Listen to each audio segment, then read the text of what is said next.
Hello, ladies, and welcome to the Her Show, Home Experience Radio. I'm Trina Titus Lozano, pastoral counselor and licensed and ordained Christian minister, and co-author of the Home Experience book in 3 languages, English, Spanish, and Portuguese. My mom and I wrote this book together, and this is to help you make your home a place of love and peace, and all of the homemaking skills that you need, and also your vital relationship skills. Now today I'm beginning a new series, the 12 things that will help you have the best marriage possible.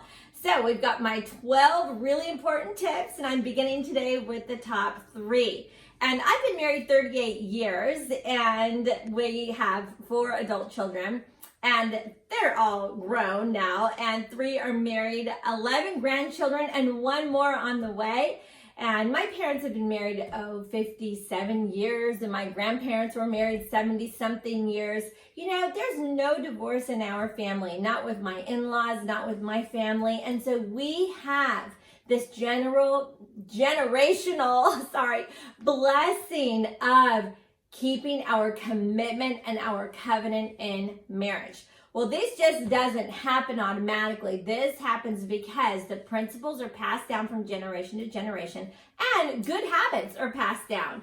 So this is wisdom that I'm passing on to you today, and I hope that you stay with me for the entire series. But starting today, number 1, the most important thing that I want you to do in your marriage, a little habit that's actually a big thing. Little things become big things. Say hello and goodbye to your spouse. Okay, do it every day. Say hello and goodbye. When they come home from work, greet them at the door. Stop what you're doing. Stand up. Give them a hug. Give them a kiss. Say hello. When it's time for them to leave, stop what you're doing, walk them to the door, give them a hug and a kiss, and say goodbye.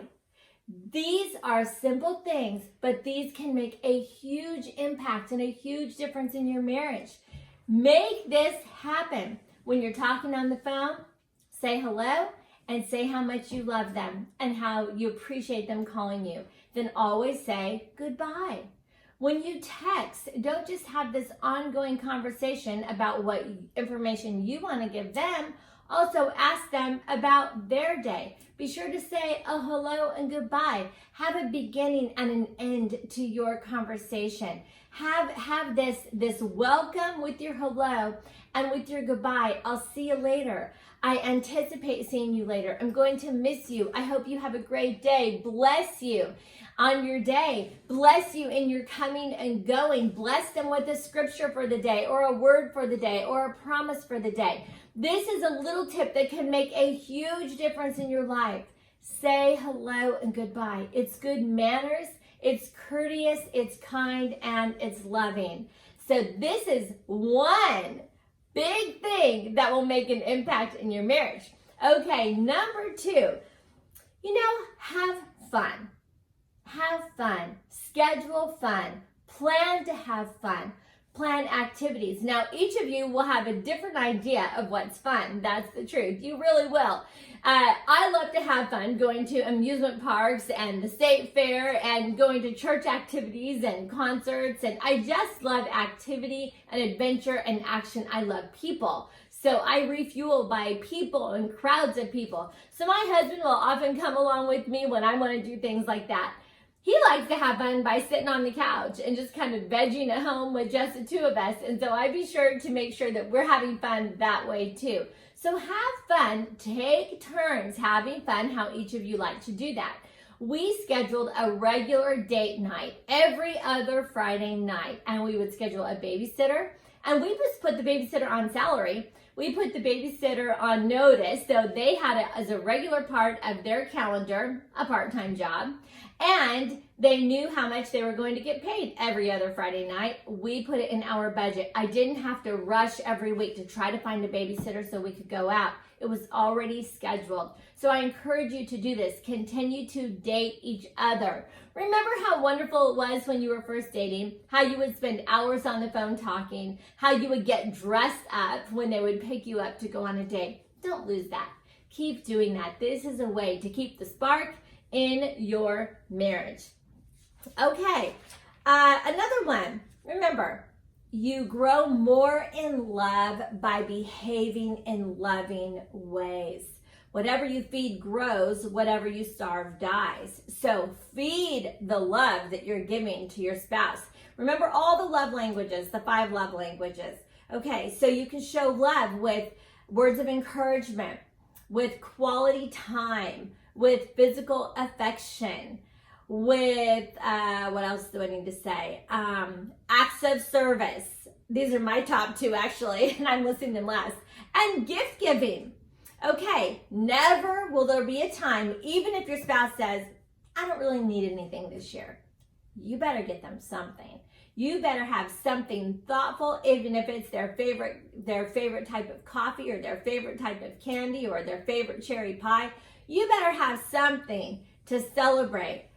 Birthday, anniversary, Christmas, and Valentine's Day. And if you have children, Mother's Day or Father's Day.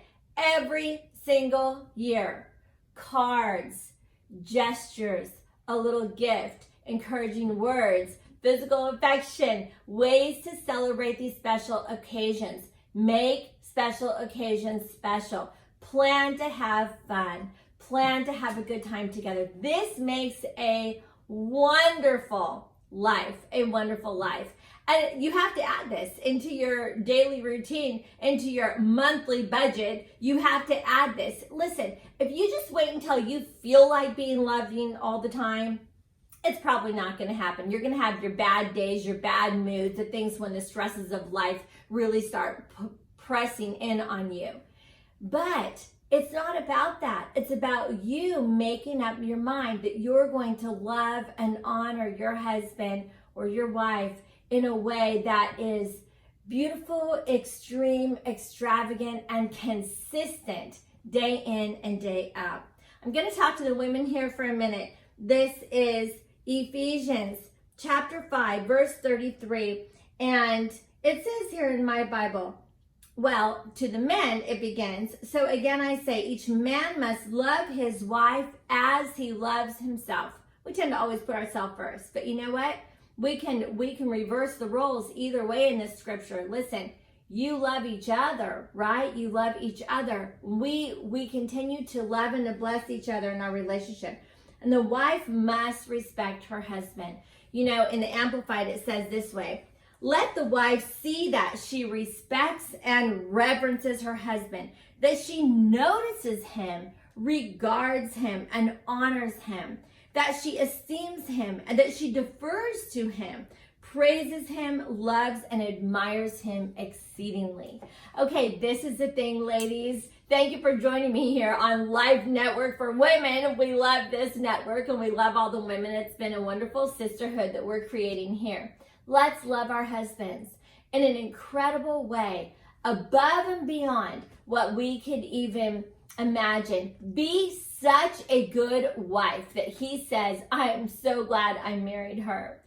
Be the kind of person that you would want to come home to every day. Okay, so this is just a tip that's going to be a little thing, but that's going to make a big difference. Men need respect. They need respect. They're desperate for respect and they want it. And it's biblically correct that you need to give them respect. Whether you feel like it or not, you need to love them. This is feeding. This is making deposits into that love bank. Remember, the love bank is like we each have an account in each other's bank. The more you deposit, every time you do something positive, the bigger your balance gets, the richer you are. Anytime you have a bad mood or harsh words or disagreements that are unresolved, every time that you take away. So there's a withdrawal when there's a bad experience between the two of you. So we want to make more deposits than withdrawals. When you do that, your love bank's going to be very full. So anyway, these are some tips that I hope help you, and I've got more. We're going to have a whole dozen by the time we're finished with this series. So God bless you today. Thank you so much for joining me on Life Network for Women every Friday morning, and I will see you next week. Be sure to be the best wife you could be this week. God bless you. Hugs and high fives.